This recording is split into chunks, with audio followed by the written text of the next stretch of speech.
Anjo Iliana ni Rani Yuse Castro. Walang kredibilidad. Nangangamoy DDS. Lahat na lang DDS. Sino ka ba? Ipakita mong totoo mong kulay dahil gusto mong paupuin si BP Sara ngayon pa lang. Nangangamoy DDS ka, Anjo. Wala kang kredibilidad.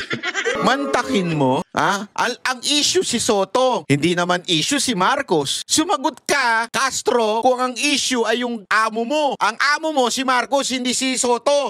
Ang bira ka, oo. Ano, nagtatrabaho ka na ba ngayon sa Senado? Ikaw na ba ang tagapagsinungaling ng Senado ngayon? Pati ba naman yan sinasawsawan mo? Alam mo, eto nung nabasa ko to, akala ko fake news. Walang biro, akala ko talaga fake news kasi ako maingat ako sa fake news. Ayoko yung fake news eh. Pag may ano talaga, ginugoogle ko talaga, hinahanap ko yung talagang source. Pambirang buhay. Totoo pala. Natawa ako eh. Sabi, seryoso ka ba? Seryoso ka ba yung si Castro? Pati ba naman yung issue ng mga kabit? Ikukunik mo pa rin kay Duterte?